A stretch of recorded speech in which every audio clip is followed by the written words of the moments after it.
안녕하세요. 중고등부 친구들, 안녕하세요. 그리고 선생님들도 안녕하세요. 지금 추석 명절 기간 동안 여러분들 어떻게 지내셨는지 궁금해요. 여러분들이 지금 코로나 때문에 여기저기 다니지도 못하고 집에 있어서 좀 마음도 그리고 몸도 지치고 힘들 수도 있는데 이번 추석 명절 기간 동안에 어떻게 지내셨는지 참 궁금하고, 또 속히 만나서 좀 얼굴을 보고 또 교제하고 함께 또 예배 드렸으면 좋겠습니다. 이번 추석 명절 기간 동안에 코로나가 확산되지 않고 좀 잠잠해져서 빨리 그 정부의 그 통제들이 좀 풀어져서 또 함께 모여서 예배 드리길 참 소원하고 기도하는 마음이 있어요. 이 시간에 함께 모여서 그 각자의 자리에서 이제 예배 드릴 텐데, 마음을 준비하고 마음을 하나님께로만 정해져서 하나님께 찬양하고 또 말씀 듣고 예배하는 시간 되었으면 좋겠습니다. 우리 첫 찬양, 내 평생 사는 동안 우리 찬송하도록 하겠습니다.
예배를 위해서 기도하도록 하겠습니다. 아버지 하나님, 참 감사드립니다. 저희들을 구원하신 주님의 그 사랑에 늘 감사드립니다. 아버지 하나님, 저희가 코로나로 인해서 우리가 함께 모여서 예배할 수 있지만 각자의 자리에서 또 예배 드릴 수 있는 또 환경 허락하신 하나님께 또한 감사드립니다. 우리가 어디에 있든지 무엇을 하든지 같은 마음을 가지고 하나님께 예배 드릴 수 있는 그런 마음 허락하여 주옵소서. 또 추석 명절 기간 동안 저희가 각자의 가족들을 만나고 이렇게 무사히 돌아올 수 있도록 주님 도와주셔서 감사드립니다. 이번 추석 명절 기간 동안 코로나19가 더 이상 퍼지지 않고 좀 잠잠해져서 저희가 함께 모여서 예배 드릴 수 있는 그런 시간들 될 수 있도록 주님 허락하여 주시고, 저희가 각자의 자리에서 무엇을 하던 어디에 있던 한 마음을 가지고 주님을 바라볼 수 있는 그런 마음 또한 허락하여 주옵소서. 저희 이 시간에 하나님의 말씀을 듣는 시간을 갖습니다. 박성철 집사님께서 하나님의 말씀을 증거해 주실 때에 오늘은 교회의 두 직분에 대해서 목사와 집사에 대해서 말씀을 나누실 때에 저희가 또 깨어 있어서 저희 마음을 다해서 그 말씀을 받아들일 수 있도록 주님 도와주시고, 이 말씀들을 통하여서 하나님의 뜻이 어디에 있는지 깊이 생각하고 아버지 하나님의 말씀대로 살아드릴 수 있는 우리들 될 수 있도록 주님 인도하여 주옵소서. 예배를 시작하는 시간입니다. 마치는 그 시간까지 함께하여 주실 것을 믿사옵고 감사드리며, 거룩하시고 존귀하신 우리를 너무나 사랑하시는 예수님 이름으로 기도드렸습니다. 아멘. 우리 다음 찬송 하도록 하겠습니다. 다음 찬송은 내가 주인 삼은 모든 것 내려놓고 찬양하겠습니다.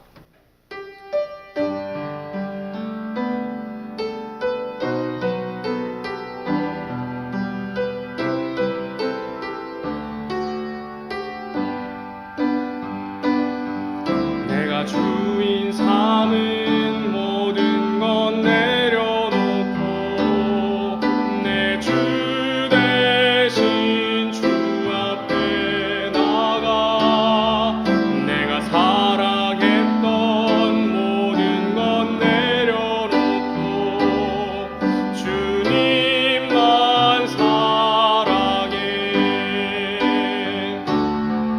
내가 주인 삼은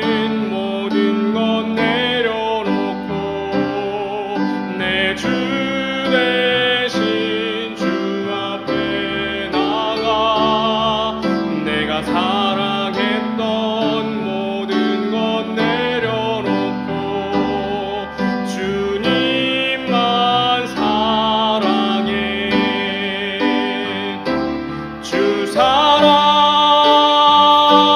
거친 풍랑에도 깊은 바다처럼 나를 잠잠케 해. 주 사랑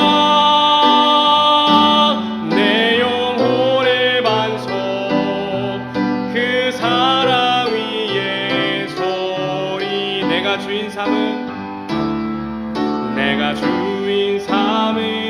모든 것 내려놓고 내 주 대신 주 앞에 나가 내가 사랑했던 모든 것 내려놓고 주님만 사랑해.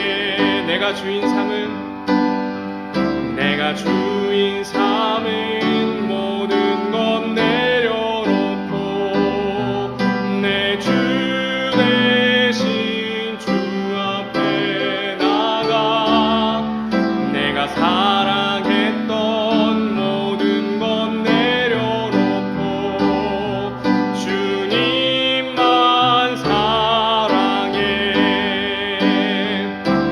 주 사랑 거친 풍랑에도 깊은 바다처럼 나를 잠잠케 해. 주 사랑 내 영혼의 반석 그 사랑 위에 서리. 주 사랑 거친 풍랑에도 깊은 바다처럼 나를 잠잠케 해. 주 사랑 내 영혼의 반석 그 사랑 위에 서리. 아멘.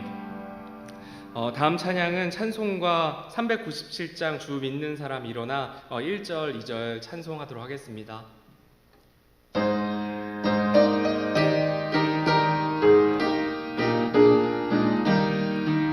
주 믿는 사람 일어나 다 힘을 합하여 이 세상 모든 마귀를 다 쳐서 멸하세. 저 앞에 오는 적군을 다 싸워 이겨라. 주 예수 믿는 힘으로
박성철 집사님께서 나오셔서 말씀 인도해 주도록 하겠습니다.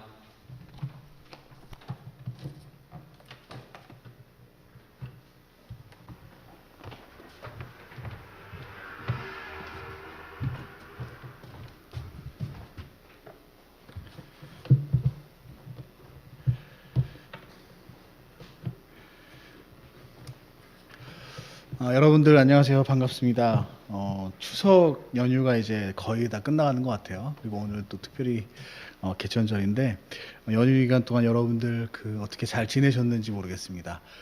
특별히 이번 연휴는 뭐 온라인 으로 가족들끼리 모임을 또 했으면 좋겠다. 그래서 특별히 또 친척들하고 멀리 이동해서 만나지 않았으면 좋겠다 하는 게 이제 방침이었었어요. 그래서 가족들하고 만나지 못하고 그냥 인사만 나눈 친구들도 있을 텐데 우리 내년을 기약하면서 올해는 좀 아쉽지만 빨리 코로나가 빨리 이제 안정이 되고 그리고 특별히 이번 추석 때는 좀 이 추석 때문에 확산이 좀 안 됐으면 좋겠어요. 그래야 우리가 또 다시 만나서 같이 또 예배를 또 마음껏 드릴 수 있으니까 그래서 그런 부분에 있어서 여러분들 좀 기도를 많이 부탁을 드리겠습니다.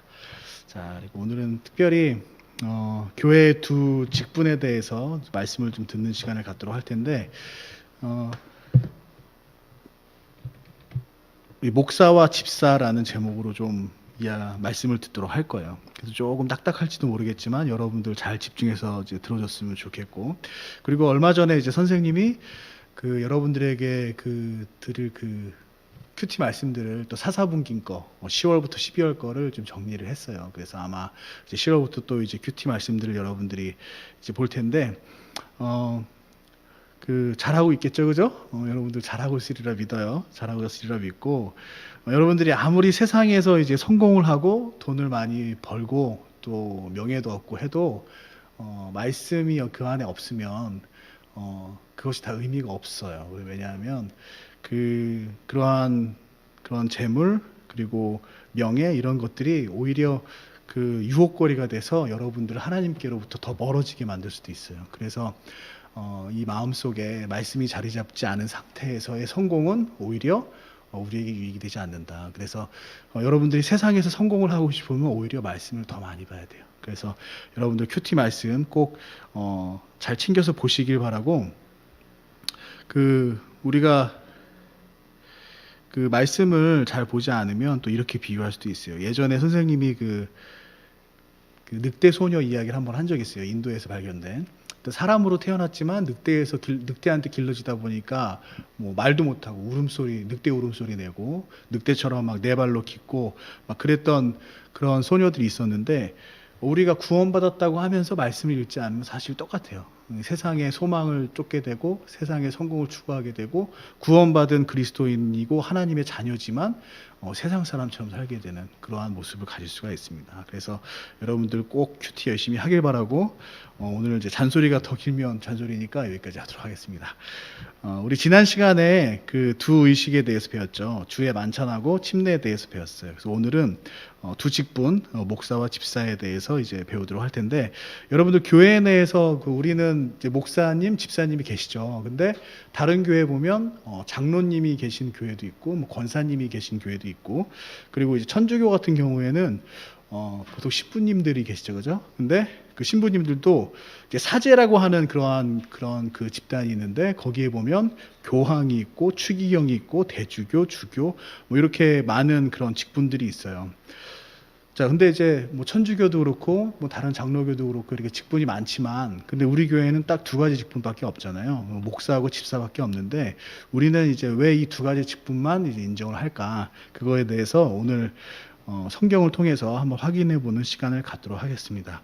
우리가 앞서 그 두 의식, 주의 만찬과 침례가 오직 성경에 그렇게 기록되어 있기 때문에 그것만 지키는 거였잖아요. 마찬가지로 이 두 가지 직분을 우리가 지키고 있는 이유는 성경에서 마찬가지로 이 목사와 집사 이 두 개의 직분만을 이야기하고 있기 때문에 그렇습니다.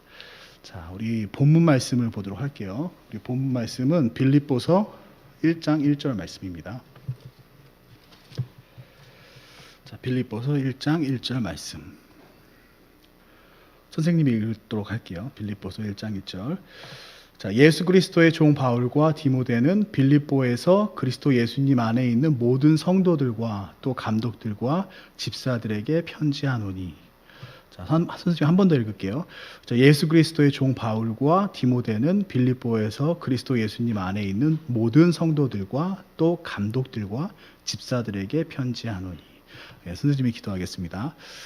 하나님, 오늘 또 저희들 이 온라인이지만 말씀을 드릴 수 있도록 인도해 주셔서 감사합니다. 이 코로나가 속히 끝날 수 있도록 하나님 인도해 주시고 어서 빨리 우리들이 모두 모여서 하나님께 예배드리는 그런 귀한 시간을 다시 한번 가질 수 있도록 인도하여 주시옵소서.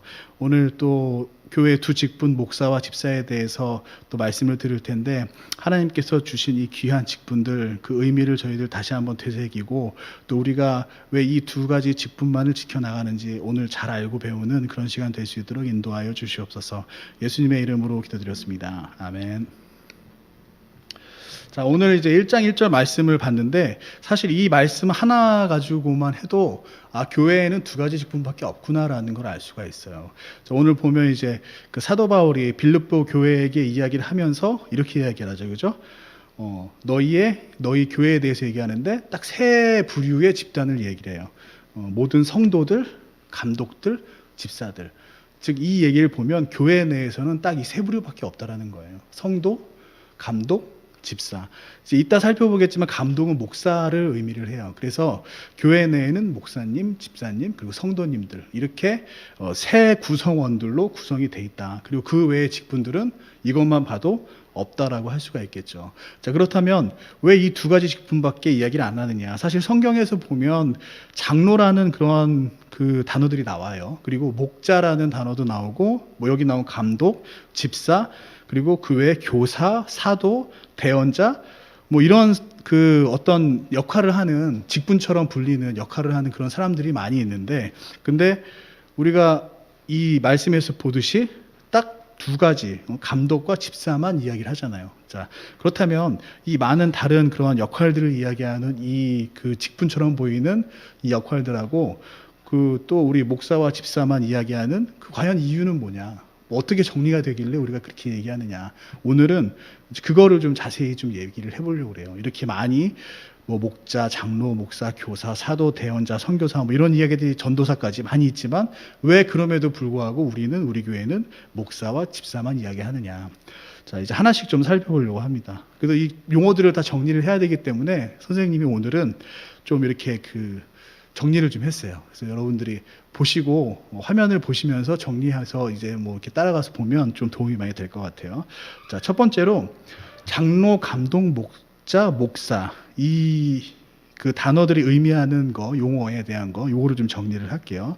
그래서 먼저 장로에 대해서 한번 이야기하겠습니다. 다음 슬라이드만 보시면.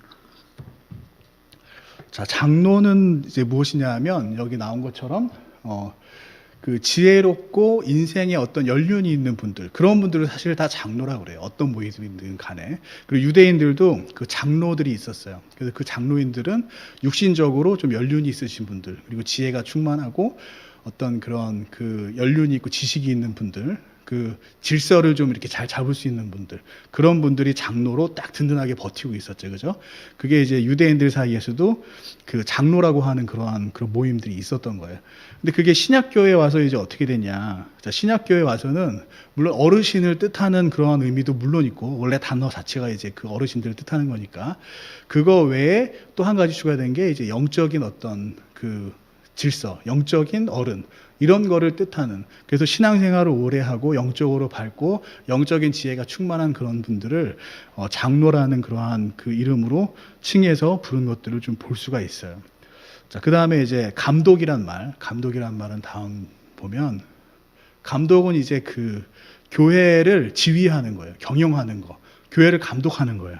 그래서 교회 사역의 어떤 그런 계획들을 세우고 이를 추진하기 위해서 그 부서들을 조직하고 그 다음에 그 부서를 그 이끌 사람들을 세우고 그 다음에 선교, 구제, 장학, 교육 이런 교회 운영의 전반적인 그런 일들을 관리하고 계획하고 감독하는 그런 역할을 하는 게 바로 이 감독의 역할이었습니다. 자, 그 다음에 다음 장을 보면 목자가 있어요, 목자. 자, 목자는 뭐냐면 양육하는 역할을 말해요. 그래서 그 양떼를 돌보기 위해 목자들이 있었잖아요. 그죠? 마찬가지로 교회의 성도들을 돌보기 위해서 그 성도들 중에 특별히 한 사람을 세워서 그 목자가 양들을 이제 그 양육하고 푸른 초장에 있는 데서 먹이고, 그다음에 외부에 이제 맹수들이 오면 그 목자들이 이제 그 양들을 지키죠. 그죠? 그런 것처럼 교회 성도들을 말씀으로 이제 먹이고, 또 영적인 위험으로부터 보호하고, 무슨 어떤 고난이나 어려움들이 있을 때 같이 이제 기도하고, 같이 기도해주고, 슬픈 일 있을 때 같이 슬퍼하고, 기쁠 때 같이 기뻐하고, 이러한 어떤 그 성도들과 함께하는, 성도들 양육하는 그러한 일들을 하고, 또 뭐 세상에서의 어떤 그런 성공이나 이런 소망을 품는 게 아니라 교회 내에서 부활의 소망을 품게 하는 그러한 어떤 그 역할을 하는 게 이제 목자라고 할 수 있어요. 그래서 그 목자는 이제 그런 의미가 있다라는 거고, 그 다음에 특별히 목사라는 말을 우리가 많이 쓰잖아요. 그죠? 목사는 뭐냐면 목자의 가르침의 의미, 가르치는 교사의 의미가 포함된 게 바로 목사라고 할 수가 있어요. 그래서 이제 지금 우리가 그 장로, 감독, 또 이제 목자, 목사 이렇게 봤는데 이게 각각의 역할이 다르죠. 그죠? 그래서 이제 언뜻 생각하기에 이 각각의 역할들을 다 다른 사람들이 감당을 할 수도 있을 거라는 생각이 들어요. 그리고 실제로 역할이 다르면 다 다르게 감당할 수도 있겠죠. 그죠? 근데 이 교회 내에서 이 각각 다른 이 역할을 각각의 각 사람들이 각각 담당할 거냐, 아니면 한 사람이 담당을 할 거냐, 그것이 교회 내에서 한 사람이 이 역할들을 다 수행하는 게 보면은 그 더 효율적인 것처럼 그렇게 이제 나와 있어요. 그래서 이 성경 말씀을 보면 이 각각의 역할들을 다 한 사람이 수행을 합니다. 근데 이게 뭐 잘못됐거나 그런 게 아니에요. 왜 그러냐면 어떤 조직에 있어서 그 일이라는 어떤 역할, 일 이런 것들은 다 나눠질 수 있는데, 그게 어떤 그 효율적인 측면이나 더 이제 그 어떻게 보면 더 성과를 더 잘 내고 그 일을 더 잘할 수 있는 방향으로 생각해 볼 때 한 사람이 그거를 다 할 수 있다라고 하면 그게 더 좋은 경우도 있어요. 그게 어떤 경우냐면 선생님도 이제 회사에 있다 보면 회사에 일들이 많이 있잖아요. 그래서 회사에 이제 팀 단위로 이제 회사가 운영이 되는데 그 팀의 팀장님이 계시죠. 그죠? 근데 이제 팀장님이 그 팀의 업무를 하면서 또 어떤 업무도 있냐면, 예를 들어서 화재가 났어. 불이 났어. 회사에. 그러면 그 사람들을 잘 통제해서 이제 대피소까지 인도를 해야 되잖아요. 그래서 그거를 총괄하는 역할을 또 누군가 해야 돼요. 그럼 그 역할 담당자는 누구냐?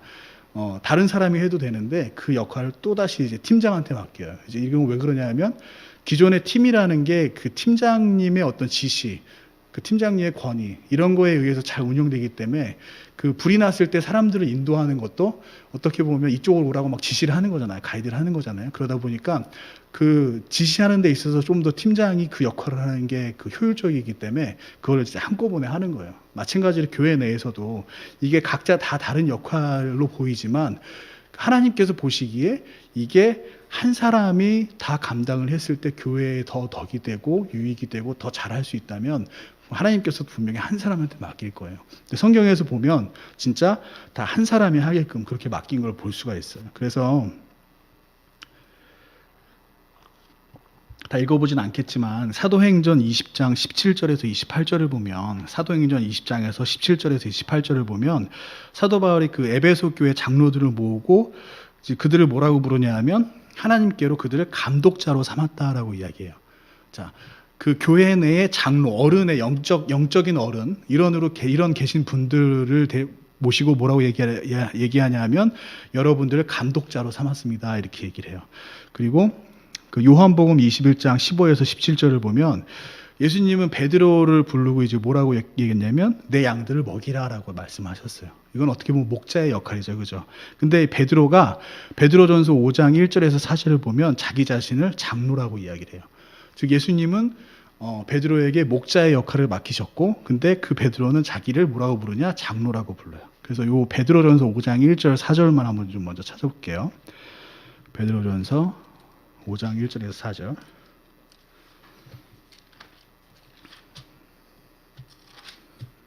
자, 선생님이 읽어보겠습니다. 베드로전서 5장 1절에서 4절.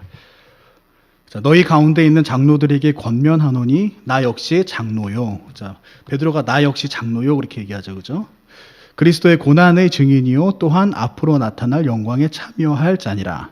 너희 가운데 있는 하나님의 양떼를 먹이고 감독하되 억지로 하지 말고 자진해서 하며 더러운 이익을 위해 하지 말고 오직 준비된 마음으로 하며 하나님의 상속 백성의 주인처럼 군림하지 말고 오직 양떼에게 본이 되라.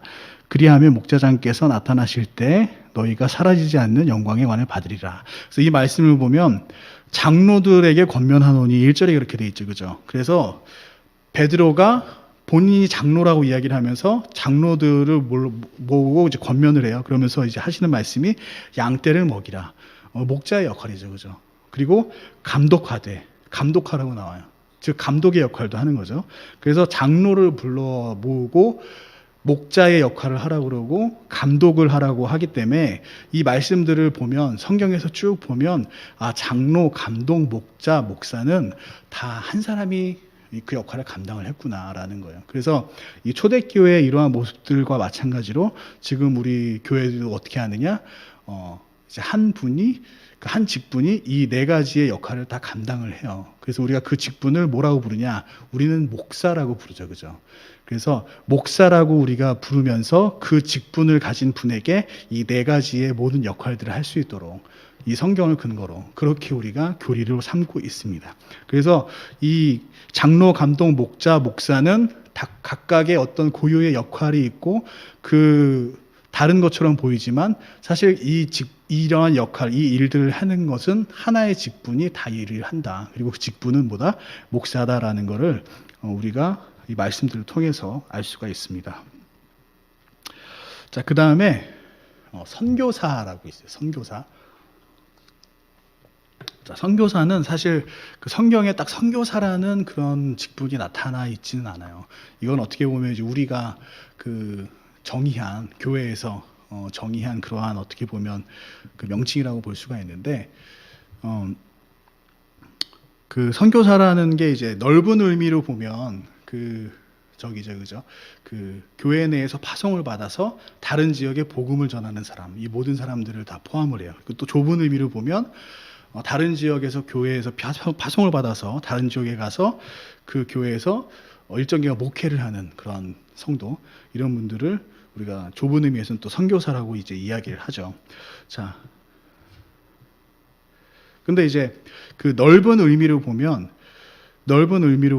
우리가 그 선교사라고 하는 부분에 있어서 사실 우리가 목사는 다음 시간에 좀 하긴 할 건데, 목사의 자격에 대해서 이야기하면서 이제 할 건데, 그 어디 가서 목회를 하고 그러니까 선교사가 어디 가서 교회를 세우고 거기서 일정 기간 목회를 해야 된다라고 하면 사실 자매가 파송을 받아서 목회를 하기는 사실 우리 교회 교리상 또 성경적으로 봤을 때 그게 옳지는 않아요. 그래서 좁은 의미로 보면 사실 선교사라고 부르는 게 어려울 수도 있지만, 그러나 이거는 교회에서 사실 정의하기 나름이에요. 그래서 우리가 해외에 나가서 또는 다른 지역에 나가서 비록 교회를 세우지는 않고 교회 내에서 목회의 일을 감당하지는 않지만 어떤 교회 내에서 특별히 그 사람들을 이제 성경을 가르치거나 그 사람들이 이제 믿음 생활하는 데 도움을 주거나 또 복음을 전해서 구원받게 하거나 그러한 역할들을 다 선교사라고 지칭을 한다면 우리 자매들도 사실 충분히 해외에 나가서 그렇게 쓰임 받을 수가 있는 거죠. 그래서 이 선교사라는 부분에 있어서는 우리가 이렇게 이해를 이제 하면 돼요. 자, 이 선교사의 모습은 사실 아까 뭐 성경에는 나와 있지 않다라고 했지만 선교사라는 용어가 나와 있지 않은 거지, 사실은 다른 지역에 파송해서 복음을 전하는 이러한 그 모습은 사도행전 전반에 봤을 때 우리가 다 확인을 할 수가 있어요. 그래서 사도행전 13장 1절 3절에서 보면 바나바와 사도 바울을 교회가 안수해서 파송해서 보내는 걸 볼 수가 있어요. 그래서 이 선교사라는 것은 결국 교회가 파송해서 보내는데 이제 넓은 의미와 좁은 의미가 있다. 그래서 우리는 이제 뭐 좁은 의미만 두고 남자만 선교사로 가야 된다라고 할 수도 있지만 사실 그 의미를 넓게 보면 해외에 나가서 또는 다른 지역에 나가서 복음을 전하는 모든 사람을 선교사라고 부른다라고 하면 그것이 잘못됐다라고 할 수는 없다라고 우리가 알 수가 있어요. 자, 그 다음에 교사에 대해서 이야기를 하면, 자, 교사는 성경에서 가장 많이 나오는 역할 중에 하나예요. 가르치라. 교사라는 명칭 자체도 나오지만 가르치라라는 말을 통해서도 많이 나와요. 근데 이것이 과연 하나의 직분이냐라고 뭐 볼 수도 있겠죠. 근데 그렇게 보기에는 조금 무리가 있는데, 왜냐하면 그 목사와 집사가 그 자격이 정확하게 쭉 그 성경에 기록되어 있는 것 반면에 교사에 대해서는 그렇게 어떻게 보면 딱 자격이 기록되어 있진 않아요. 그래서 어떤 직분이라고 보기에는 좀 무리가 있고, 그리고 가르치라라고 명령을 받은 그 사람들을 보면 목사도 있고 집사도 있고, 그리고 그 자매들도 있어요. 그래서 연로한 자매가 어린 자매들을 가르치라. 그래서 남녀노소 뭐 이렇게 따지지 않고 어느 직분에 귀속돼서 또 어떤 특별한 사람이 가르쳐야 된다 이런 게 아니라, 성경을 보면 전반적으로 봤을 때 믿음 생활을 어느 정도 해서 성경을 알고 올바른 그러한 믿음 생활을 하고 있는 사람들이면 누구나 가르쳐야 되는 의무가 있는 거예요. 그리고 우리가 결혼을 하면 또 이제 자녀가 이제 낳게 되잖아요. 그럼 자녀를 또 부모로서 가르쳐야 되는 것도 있고, 그래서 이 가르치라는 거는 특별히 어떤 딱 직분이라고 구분하기보다는 성도의 모든 성도들이 사실 가져야 되는 의무다라는 거예요.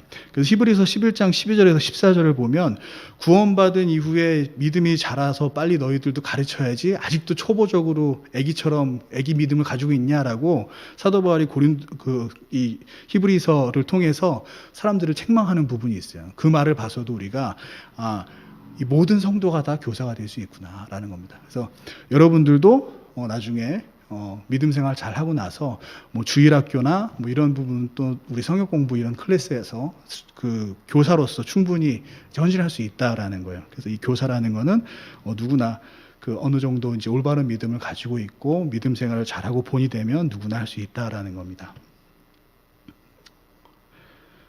자, 그 다음에 보면 전도사라는 이제 명칭이 있죠. 자, 우리 교회는 전도사라는 명칭을 이제 어떻게 쓰고 있냐면, 소명은 받았으나 아직 목사 안수를 받지 않은 성도를 이제 전도사라고 불러요. 그러니까 하나님께 소명은 받아서 내가 이제 하나님의 일을 하겠다라고 하지만 아직 이제 목사님으로부터 정식 안수를 받지 않은 그런 분들. 그래서 어떻게 또 이런 분들이 하는 역할은 이제 뭐냐면, 그 목사님의 사역을 이제 돕죠, 그죠? 그래서 교회 내에서 목사가 해야 되는 일들을 일정 부분 이제 분담을 받아서 그 교회 내에서 똑같이 그 목사의 일들을, 목사님들이 하셔야 될 일들을 이제 일정 부분 받아서 이제 담당을 하고 있습니다. 그래서 이렇게 좀 이해를 할 수 있을 것 같아요. 원래 아직 목사 안수를 받지 않았기 때문에 똑같은 성도지만, 그러나 목사님의 일을 이제 특별히 이제 할당 받아서 일을 하는 그런 부분들이 좀 있고, 그리고 하나님께 소명 받아서 이제 훈련 받는 그런 과정에 있다라고 볼 수 있기 때문에, 우리 구약 시대의 그 엘리 선지자에게 이제 사무엘이 같이 이제 일을 배우면서 했었잖아요, 그죠? 그런 것처럼 아직 목사는 아니지만 목사의 일을 실제로 하고 있기 때문에, 일반 성도와 어떻게 보면 우리가 어떤 교회 일을 할 때, 그리고 같이 어떤 이제 하나님의 사역을 할 때 좀 구분되어 명칭을 할 경우에 여러 가지 이제 편리한 이점들이 있어요. 이제 그런 측면에서 우리가 전도사라는 용어를 쓰고 있습니다. 근데 여기서 반드시 주의해야 될 게 있겠죠.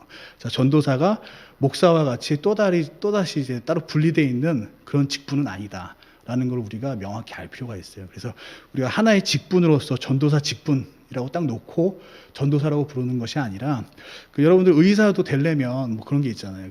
의대생이 있고 뭐 전문의가 있고 전공의가 있고 뭐 이렇게 과정이 있는 것처럼, 또 일반 성도에서 소명받아서 신학생이 되고 전도사가 되고 목사가 되는 그러한 과정 가운데 있는, 목사가 되기 위해 훈련받는 그런 과정 가운데 있는 성도를 전도사라고 부른다. 이제 이렇게 이해를 하면 될 것 같아요. 특별히 어떤 다른 직분으로 딱 구분돼서 우리가 전도사를 두는 건 아니다라는 걸 여러분들이 이해를 하면 좋을 것 같아요. 자, 그 다음에 사도에 대해서 이제 좀 볼 텐데, 사도는 어떤 사람들이냐면 초대 교회를 세웠던 사람들이에요. 그리고 혼란의 시기에 교회를 새로 구축하고 교회의 질서를 세우고 교회의 규율들을 세우고 교리들을 세우고 그런 힘든 일들을 했던 사람들이죠. 그리고 각 세상에 나가서 복음을 전파하면서, 이제 복음을 잘 받으면 좋은데 어때요?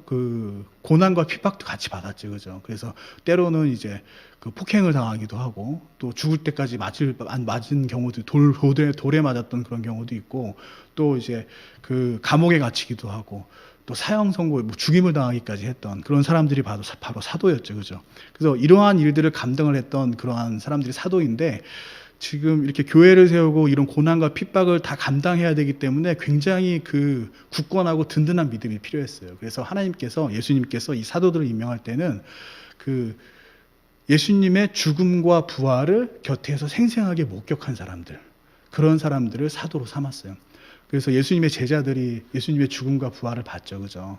그래서 이렇게 워낙 해야 될 일들이 중요하고 고난과 고통이 크기 때문에 그러한 것들을 다 감당할 수 있는 그러한 믿음을 굳건하게 가져야 되는 사람들이기 때문에 예수님의 죽음과 부활을 직접적으로 경험한 사람들을 하나님께서 사도로 특별히 세우셨어요. 그리고 이 사람들이 이제 복음을 전할 때에는 성경이 아직 완성되지 않았기 때문에 사람들로 하여금 이 사도의 말이 하나님의 말이다라고 권위를 실어줄 필요가 있었어요. 그래서 이 사람들에게는 이적과 기적을 할 수 있는 능력을 허락하셨어요. 그래서 사도들이 예수님처럼 이제 병을 고치는 그러한 은사들이 있었죠, 그죠? 그래서 이러한 직분들이 사도였다. 근데 사도들 중에서 사도 바울은 조금 예외였어요. 사도 바울은 예수님의 부활을 직접 목격하지는 않았죠. 근데 하나님께서 이 사도 바울을 특별히 쓰시기 위해 어떻게 해요? 부활하신 예수님이 직접 사도 바울이 다메섹으로 가는 길 가운데 갈 때 예수님이 직접 나타나셨죠, 그죠? 그리고 자기의 부활된 모습을 직접 보여주셨죠, 기적으로.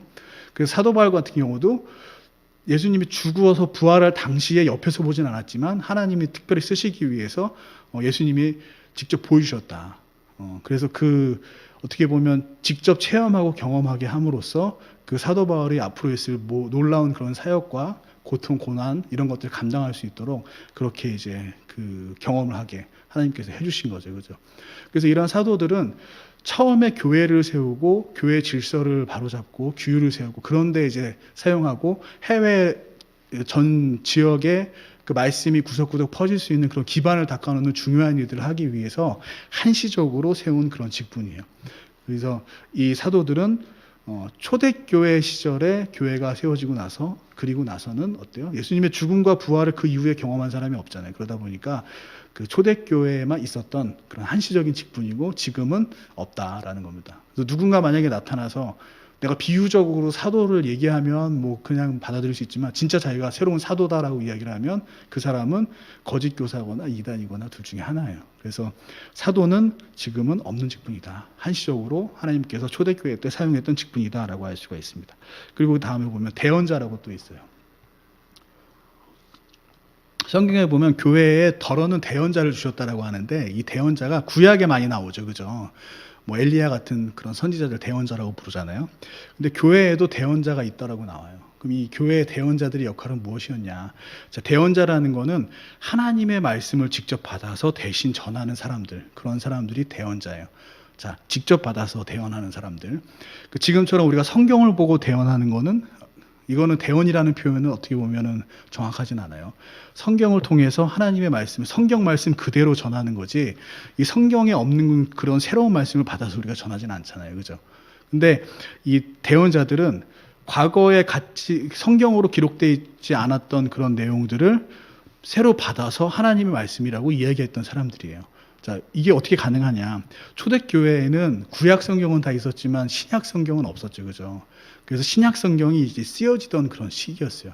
그래서 하나님께서 새로운 그런 말씀, 성경 말씀을 계시로 계속 주시던 그런 때였어요. 그러다 보니까 직접 하나님께로 말씀을 받아서 이제 하나님의 말씀을 대언하는 그러한 일들이 교회 내에서 있었던 거죠. 그죠? 그래서 어떻게 보면 이 신약 성경에 쓰여진 이 편지들, 설교들 이런 모든 것들이 다 대언이라고 볼 수가 있겠죠. 그리고 베드로가 예루살렘 교회에서 성령 충만했을 때 이제 설교회에서 3,000명이 구원받았잖아요. 그것도 다 대언이라고 할 수 있겠죠. 왜냐하면 그게 성경에 기록된 걸 이야기하는 게 아니라 성령 충만한 가운데서 이제 말씀을 했기 때문에, 그죠? 그래서 이 성경이 다 기록된 이후에는 이제 성령 하나님은 이 성경을 통해서만 이야기를 해요. 새로운 계시를 주지 않아요. 그래서 이 성경이 다 완성된 이후로는 저러한 대언자들은 교회 내에서 이제 있다 없다라는 거예요. 그래서 내가 새로운 계시를 받아서 이거 성경에 대해서 없는 내용을 내가 풀어서 얘기하고 없는 내용을 첨가해서 얘기하고 그런 사람들이 있다면 그러한 사람들은 100%다 이단이라고 볼 수가 있습니다. 그래서 현재에는 없다. 그래서 이 대언자도 과거에 그 한시적으로 있었던 그러한 직분이었다라는 겁니다. 자, 그래서 여기까지 이제 쭉 이제 봤어요. 그리고 그 마지막으로 이제 집사라는 직분에 대해서 좀 보도록 할게요. 자, 사도행전 6장 1절에서 7절을 좀 보도록 하겠습니다.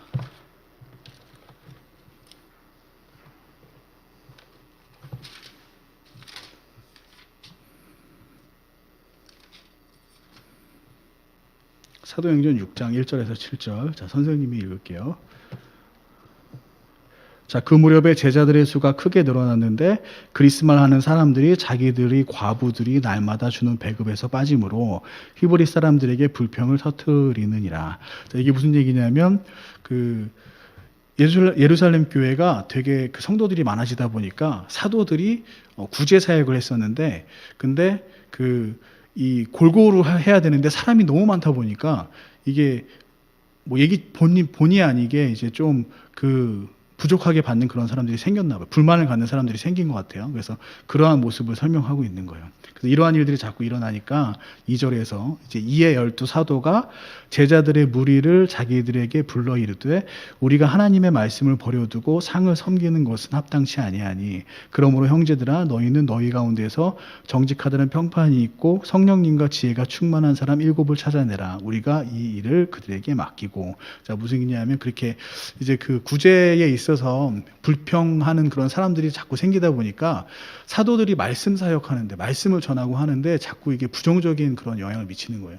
그러니까는 불만을 갖다 보니까 사도들이 말씀을 전할 때 그 사도의 어떻게 보면 불만을 가진 상태에서 사도의 말씀을 들으니까 그 말씀을 잘 듣지 않고 그런 경우도 생기고 그 사도들이 이 일에 너무 신경 쓰다 보니까 말씀을 말씀 사역하는데 시간을 너무 많이 뺏기게 되는 거예요. 그래서 이 구제 사역만 전담할 사람들이 필요할 것 같다. 그래서 교회에 얘기를 하죠. 교회가 7명을 좀 선출해 주세요라고 하면서 평판이 좋고 그 성령님과 지혜가 충만한 사람들을 뽑아주세요라고 이야기를 하는 겁니다. 그러면 이제 4절에 보니까 어때요? 오직 우리는 계속해서 기도와 말씀 사역에 전념하리라. 그러니까 사도들이 우리는 말씀 사역 그리고 성도들을 위해서 기도하는 거 이런 거에 전념할 수 있겠다라는 거죠. 그래서 5절에 보니까 온 무리가 이 말을 기쁘게 여기고 믿음과 성령님이 충만한 사람 스데반과 빌립과 브로고로와 니가로르와 디몬과 바메나와 안디옥 출신의 유대교 개종자 니골라를 택하여 사도들 앞에 세우니 사도들이 기도하고 그들에게 안수하니라. 하나님의 말씀이 자라나서 예루살렘에서 제자들의 수가 크게 늘어나고 제자들의 큰 무리도 믿음에 순종하니라. 자, 그래서 7사람을 교회에서 뽑았고 그 뽑은 다음에 어때요? 그 사도들이 이제 그 안수를 하면서 이제 승인을 했죠, 그죠? 그래서 7 집사가 이제 교회에서 탄생을 하게 됩니다. 이 말씀을 보면 교회가 이제 집사를 선출하는 모습을 볼 수 있고 그리고 집사가 탄생하게 된 배경 역할들을 알 수가 있어요. 그래서 아까 봤듯이 집사의 그런 탄생 배경은 사도들의 어떻게 보면 말씀에 전념할 수 있는 시간을 확보하기 위해서 더 중요한 말씀 사역에 더 전념할 수 있게 하기 위해서 그 교회 사역의 일부분을 말씀 사역을 제외한 부분의 일부분을 집사들에게 맡기게 된 거죠. 그게 이제 이 배경이 되는 거예요. 그러면은 이제 그 집사들의 역할은 그럼 해야 되는 일들은 뭐냐? 자, 좁게 보면 여기 나온 것처럼 이제 구제 사역 이게 바로 집사들의 메인 업무라고 할 수가 있겠죠, 그죠? 그리고 좀 더 넓게 보면 목사님이 그 말씀 사역에 전념을 해야 되는데 그 자꾸 이제 그 시간이 분산되고 신경이 분산되게 하는 그런 일들. 그러한 일들을 집사들이 또 맡아서 할 수가 있을 거예요. 근데 그거를 지금 우리 이제 만약에 이제 비춰 본다고 하면 어떻게 보면 뭐 건축 그런 일들이 될 수도 있을 거고, 그리고 뭐 여러 가지 행정적인 일들, 그 다음에 그 뭐 장학생, 뭐 장학 사업이라든가 구제 사업 이런 것들이 이제 있을 수가 있겠죠.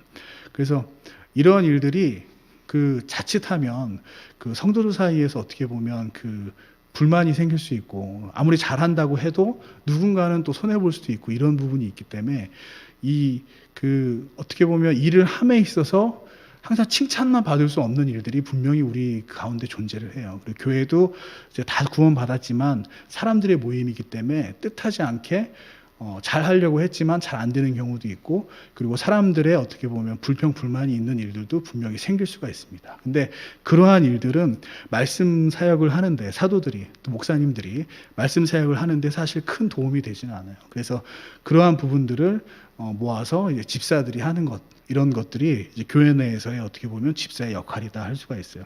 그래서 어떻게 보면 잘해도 잘하는가 보다 하고 잘 못하면 사람들에게 불평과 불만을 듣는 그런 힘든 일들, 이런 일들이 있죠. 그죠? 그래서 이런 일들은 해서 칭찬받고 하는 일들은 굳이 집사들이 할 필요는 없을 것 같아요. 그리고 꼭 잘해야만 되고, 잘해도 잘하면 이제 다들 평안하고, 잘 못하면 어떻게 보면 그런 모든 불평 이런 것들 감내할 수 있는 그러한 일들을 바로 집사들이 해야 되는 것이 아닌가라는 생각이 듭니다. 그래서 집사라는 말은 영어로 디콘이라고 하는데, 이게 헬라어의 디아코노스라는 말에서 왔대요. 그래서 디아코노스는 디아가 던지다라는 뜻이래요. 그리고 요게 먼지, 그리고 누스가 진흙. 그래서 요 말을 합하면 먼지와 진흙에 던져진 사람이에요. 그러니까 어떻게 보면 가장 힘들고 어려운 일들을, 그리고 남들이 꺼리는 일들, 이러한 일들을 해야 되는 사람들이 바로 누구다? 바로 집사라는 거죠. 그리고 예수님께서도 이런 말씀을 하셨어요. 인자가 온 것은 섬김을 받으려 함이 아니라 도리어 섬기려 하고 자기 목숨을 많은 사람들의 대속물로 주려 함이라 라고 말씀하셨는데, 이때 섬기려 한다라고 때 사용하신 헬라어가 디아코네오라고 해요. 요 디아코네오라는 단어가 집사란 디아코노스의 동사형이라고 합니다. 그래서 예수님께서도 섬김을 받으려 한 게 아니라 섬기려 하겠다. 그리고 이렇게 자신을 표현하신 것처럼 이 단어를 우리가 이제 집사라는 명칭으로 가지고 왔잖아요. 그래서 어떻게 보면 이러한 꾸준히라고 힘든 일하고 하는 게 힘들 수도 있지만 굉장히 영광스러운 거다. 왜냐하면 예수님께서도 그러한 일들을 친히 감당하셨기 때문에. 그리고 우리가 지난 침례에 대해서 얘기했지만 예수님의 십자가, 죽음에 같이 참여하고 예수님의 사역들을 참여하는 게 어떻게 보면 구원받은 사람들의 기본 도리잖아요. 그죠? 그래서 그렇게 참여한다는 것 자체가 어떻게 보면 굉장히 큰 이제 영광이라고 할 수 있을 것 같아요. 자, 이렇게 해서 집사는 정리하면 영광 받고 이런 직분이 아니에요. 명예롭고 이런 직분이 아니고, 사실 성도들이 누구나 편하게 이야기할 수 있고, 그리고 힘든 일들, 이런 것들을 기꺼이 감당하고, 때로는 불평 이런 것들을 충분히 받을 수 있는 그러한 사람들이다라고 우리가 이제 이해를 할 수가 있습니다. 자, 그래서 우리가 지금까지 이제 성경에 많이 나온 이러한 그런 직분들을 쭉 살펴봤어요. 그리고 자, 이러한 것들이 결국에 다 정리가 돼서 결국에 어떻게 됐어요? 다 정리되고 남은 게 목사와 집사 두 직분만 남았죠, 결국에는. 그죠? 그래서 교회에는 이렇게 목사와 집사 이 두 직분만이 있다라는 겁니다. 자, 근데 이제 현대 교회에는 이 두 직분뿐만 아니라 무수히 많은 직분들이 많이 생겨났죠, 그죠? 근데 역사적으로 그 직분이 이제 왜 생겨났는지를 하나하나 따져보는 거는 사실 좀 어려울 수가 있어요. 그래서 이 시간에는 그 직분들이 생기고 나서 어떤 부작용들이 있는지, 그 직분들이 어떻게 쓰이고 있는지를 간단하게 좀 이야기를 해볼게요. 자, 첫 번째로 막 직분들을 만들고 나서 이걸 어떻게 쓰냐 하면 이 직분을 주고서 교회 재정을 충당하기도 해요. 무슨 얘기냐?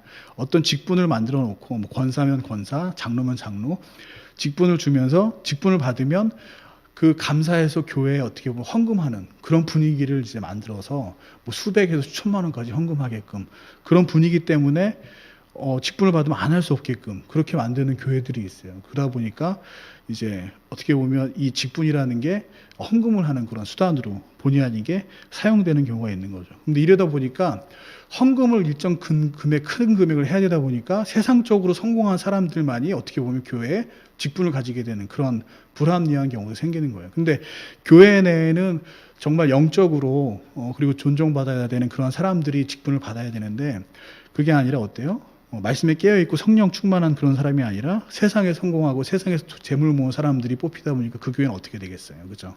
완전히 세상적으로 바뀌겠죠. 그죠? 그래서 이게 우리가 굉장히 바람직한 모습은 아니다라고 알 수가 있고, 그리고 두 번째로 이 직분의 단계를 되게 세분화하면 어떤 일이 생기냐면 교회에 묶어두는 역할을 해요. 직분을 줌으로써. 그러니까 너는 직분을 받았으니까 이제 교회 내에서 그 다른 교회 가지 말고 우리 교회 사람이야 이렇게 묶어두는 역할을 하고, 또 직분을 받았으니까 넌 이런 헌신을 해야 돼, 이런 헌신을 강요하는 그러한 어떻게 보면 잘못된 방향으로 쓰이기도 해요. 그래서 주원이가 예전에 태권도 학원을 다녔는데, 사실 태권도는 흰띠하고 검은띠밖에 없어요. 단증을 따기 전에 흰띠, 단증 따면 검은띠. 근데 선생님이 어릴 때도 태권도 다닐 때 노란띠, 밤띠, 파란띠 뭐 다 있었어요. 빨간띠. 이게 이제 단계를 중간에 이렇게 둔 거죠, 그죠? 근데 지금은 더 많아졌어. 그 사이사이에 색깔 두 개로 해서 되게 세분화되어 있어요. 근데 이게 그 어느 정도 이제 열심히 하다 보면 이 띠가 바뀌니까 자꾸 이렇게 단계가 승급하는 그런 기분이 들잖아요. 그러다 보니까 이 승급하고 이러다 보니까 그 태권도 학원을 끊지를 못하는 거야. 계속 다니게 되고, 그러다가 내가 단증까지 따야지까지 가는 거죠. 근데 물론 이게 긍정적인 측면도 있어요. 그 동기부여를 하잖아요, 그지? 성취감을 느끼게 해주고 그런 측면이 있어서 좋긴 한데, 근데 그 단계가 너무 짧다 보니까 이 부작용도 있어요. 뭐냐면 내가 조금만 노력하면 승급을 하는데, 세상은 조금이 아니라 엄청나게 노력을 해야 한 단계 레벨업 할 수가 있는 경우가 많거든요. 근데 조금만 하고 레벨업 하는 게 습관이 되다 보니까 조금 하다 안 되면 포기해버리는 그런 부작용도 있죠, 그죠? 그래서 이 세분화라는 게, 단계를 두는 게 사실 굉장히 이제 그런 것들 고려해서 잘 둬야 되는데, 태권도 학원에서 지금 두는 그 단계는 그렇다고 보기에는 너무 세분화되어 있는 것 같아요. 그래서 그런 부작용들이 좀 있는 것 같고, 그리고 오히려 그 태권도 한번 끊으면 검은띠 딸 때까지 나가지 않도록 만들게, 이제 묶어두게, 계속해서 학원 다니고 학원비 받을 수 있도록 그런 역할로 쓰이는 게 좀 더 크지 않을까, 그런 생각이 좀 들어요. 그래서 교회 내에서도 직분을 이렇게 세분화하는 게 그렇게 악용될 수 있다라는 거죠. 그래서 교회 내에서도 그런 어떤 직분에 있어서 이 성경에서 말하는 두 가지 직분 외에 새로운 직분이 생기는 거에 대해서는 우리가 경계를 해야 된다라는 겁니다. 그 다음에 마지막으로 계급화 라고 할 수가 있어요. 그리고 이게 특히 이제 천주교에서 심한데, 천주교는 사제 계급과 성도 계급이 나눠져 있어요. 그리고 사제를 통하지 않고는 구원받을 수 없는 그런 제도적으로 만들어놨어요. 그러다 보니까 사제가 성도 위에 군림하게 돼 있죠.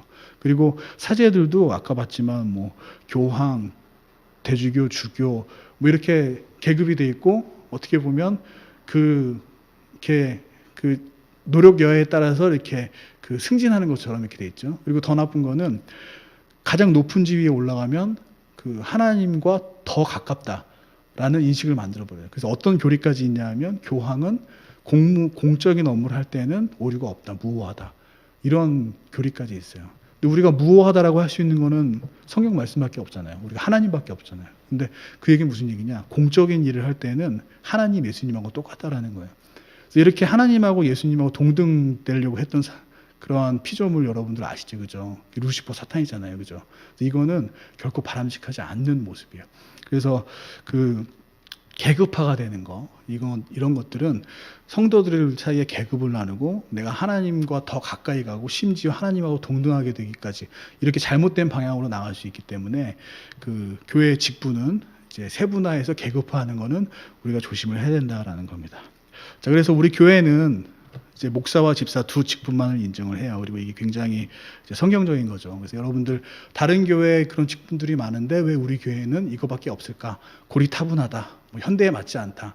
전혀 그렇지 않아요, 그죠? 굉장히 성경적인 거고, 이러한 그 어떻게 보면 하나님의 말씀대로 하는 거기 때문에 여러분들이 충분히 자랑스럽게 이야기할 만한 것이다라는 겁니다. 그리고 우리의 삶 가운데 적용을 해본다면, 여러분들 우리 선생님들 있잖아요, 그죠? 비록 뭐 목사와 집사 같은 그런 직분은 아니지만 여러분들 선생님들, 여러분들을 위해서 되게 헌신을 많이 하고 열심히 이제 하시잖아요. 그래서 여러분들이 그 선생님들에게 연락 가고 그러면 연락을 좀 잘 받아주세요. 그리고 여러분들의 문자, 카톡 보내면 예의 있게 잘 이제 하고, 그래서 교회에서 열심을 내서 헌신하는 그런 분들에 대해서는 우리가 그에 걸맞게 우리도 뭐 연락이 오거나 이런 부분에 있어서 되게 성실하게 잘 해줄 그런 필요가 있는 거예요. 그래서 여러분들도 우리 선생님들하고 어떤 그런 좋은 돈독한 그런 교제, 좋은 시간들 가졌으면 좋겠습니다. 자, 그래서 여기까지 이제 두 직분에 대해서 이야기를 했어요. 그리고 직분을 나눴을 때 어떤 부작용이 있다라는 것도 얘기했고, 우리 교회가 왜 두 직분만 하는지 이제 얘기를 했고, 그래서 다음 주에는 이 두 직분의 자격에 대해서, 그리고 선출 방법이랑 그 다음에 어떠한 축복을 주시는지, 그리고 선생님이 이제 사실 사역자가 아니잖아요. 그래서 그 소명받는 거에 대한 설교가 되게 어떻게 보면 좀 부담스러운 건 있어요. 근데 다음 주에 이제 요걸 기회로 해서 선생님은 그 목사에 대해서 그 소명받는 거에 대해서 이제 어떻게 생각을 하고 있는지, 그리고 그게 얼마나 지금 값진 일이고 여러분들이 그것을 사모하면 얼마나 그게 큰 축복인지 다음 시간에 좀 이야기를 해보도록 하겠습니다. 자, 선생님이 이제 마치는 기도할게요. 하나님 감사합니다. 오늘 이제 교회 두 직분에 대해서 이제 저희들 살펴보았습니다. 여러 직분들에 대해서 쭉 살펴보면서 우리 교회에서 이 두 가지 직분만 가지고 있는 이 상황이 정말 성경적이라는 걸 저희들이 다시 한번 살펴보았고, 또 이 두 가지 직분이 정말 하나님의 일을 하기 위해서 하나님께서 직접 이제 세우신 그러한 직분이라는 것들도 알았습니다. 저희들 특별히 우리 중고등부 학생들, 우리 목사의 이 직분을 사모하는 그런 친구들 될 수 있도록 인도하여 주시고, 또 하나님을 위해서 헌신한 이러한 사람들이 정말 얼마나 귀하고 또 값진 일을 하는 것인지 이제 깨닫고 아는 그런 우리 학생들 될 수 있도록 인도하여 주시옵소서. 예수님의 이름으로 기도드렸습니다. 아멘.